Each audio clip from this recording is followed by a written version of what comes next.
कि एक रात ऐसी भी होगी, कि एक रात ऐसी भी होगी जिसके बाद कोई आफताब नहीं होगा, कि एक रात ऐसी भी होगी जिसके बाद कोई आफताब नहीं होगा। भीड़ होगी तुम्हारी कब्र के चारों तरफ और तुम्हारी मौत का जिम्मेदार भी वहीं कहीं होगा। हाय एवरीवन, तो मेरा नाम स्मृति शर्मा है और हमेशा से ही सामाजिक मुद्दों पर बोलती आई हूँ। तो इस बार भी समाज के ऊपर ही कुछ लिखा है, तो ध्यान दीजिएगा कि ज़िंदगी का एक छोटा सा हिस्सा चखने के बाद से ही ये समाज मुझे खटकने लगा है, कि ज़िंदगी का एक छोटा सा हिस्सा चखने के बाद से ही ये समाज मुझे खटकने लगा है। कमबख्त किस्मत का खेल समझूं या कोई अकाल मैं, कि हर दिन कोई ना कोई फंदे पर लटकने लगा है। किसी को रीति रिवाजों ने घेर कर रखा है तो किसी को महफिल में बदनाम कर रखा है। न जाने समाज की कितनी ही नज़रों ने सांस लेने के लिए भी कर्जदार कर रखा है। शुक्रिया।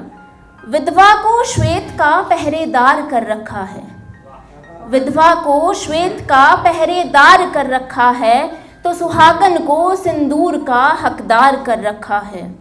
और दूसरे देश ले जाकर बेच देना ही सही, न जाने औरत का ये कैसा व्यापार कर रखा है।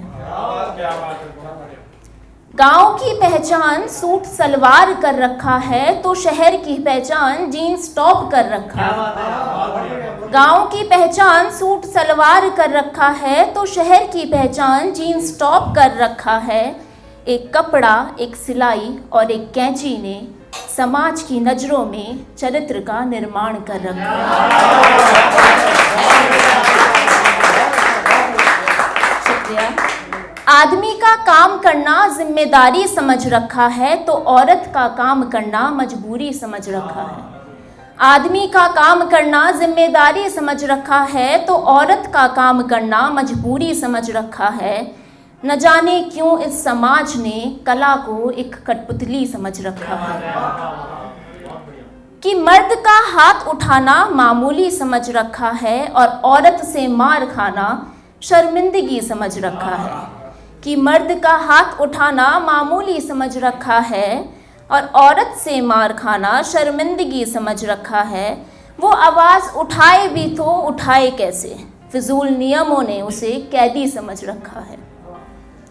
कि बेटी को घर का काम ना आना परवरिश में कुछ कमी समझ रखा है, कि बेटी को घर का काम ना आना परवरिश में कुछ कमी समझ रखा है। न जाने क्यों बाप की सालों की कमाई को बस ब्याह के खाने का स्वाद समझ रखा है।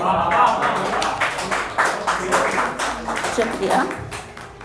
मोहब्बत को किस्मत का तोहफा समझ रखा है और जाति एक ना होने पर पाप समझ रखा है।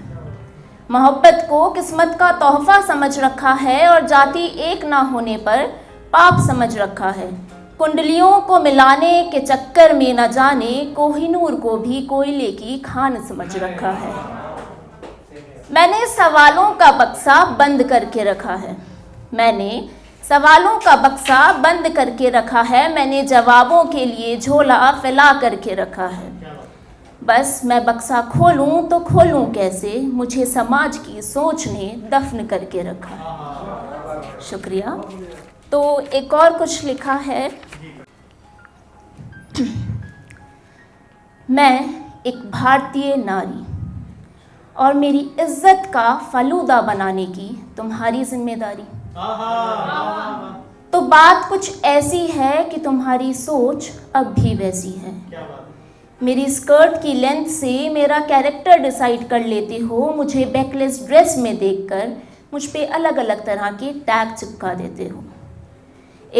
बहन है वो मेरी, उस पे हाथ लगाने की सोच भी मत लियो, लेकिन दूसरों की माँ और बहन को तुम अपना माल समझ लेते हो। नीयत तुम्हारे घर के चिरागों की खराब है, नीयत तुम्हारे घर के चिरागों की खराब है, लेकिन जिम्मेदार तुम सूट पर दुपट्टा ना होने को बताते हो। नीयत तुम्हारे घर के चिरागों की खराब है, लेकिन जिम्मेदार तुम सूट पर दुपट्टा ना होने को बताते हो। रेप और ईव टीजिंग में जो अंतर है उस अंतर को तुम बखूबी जानते हो। रेप और ईव टीजिंग में जो अंतर है उस अंतर को तुम बखूबी जानते हो और शायद उसी को मद्देनज़र रखते हुए तुम अपने कैंडल मार्च की दूरी तय करते हो। शराब पीने और गांजा फूकने में तुम्हें बिल्कुल शर्म नहीं आती। शराब पीने और गांजा फूकने में तुम्हें बिल्कुल शर्म नहीं आती, लेकिन बात अगर सैनिटरी पैड्स लेने की हो तो हमारे खून से ज़्यादा तो तुम लाल हो जाते हो।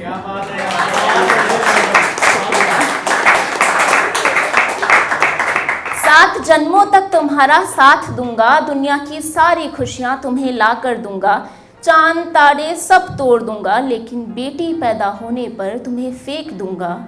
ये बात तुम अक्सर बताना भूल जाते हो। बेटा तुम्हारे दिन के 1000 रुपये कमाता हो। बेटा तुम्हारे दिन के 1000 रुपये कमाता हो, लेकिन दहेज की मांग तुम लाखों में रखते हो।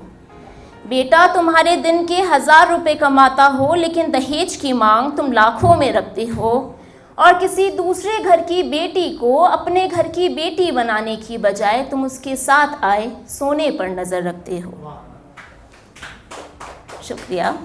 हम अपनी बेटियों को बेटों की तरह बनाएंगे। हम अपनी बेटियों को बेटों की तरह बनाएंगे। ये बात न जाने क्यों गांठ बांध कर रखते हो। अरे एक लड़की का अपना अलग अस्तित्व है, ये बात तुम अरसों से नहीं समझते हो। अपनी सोच को आखिरी है, अपनी सोच को अगर बदल नहीं सकते तो दूसरों की सोच बदलने की औकात भी नहीं रखते हो। अपनी सोच को अगर बदल नहीं सकते तो दूसरों की सोच बदलने की औकात भी नहीं रखते हो।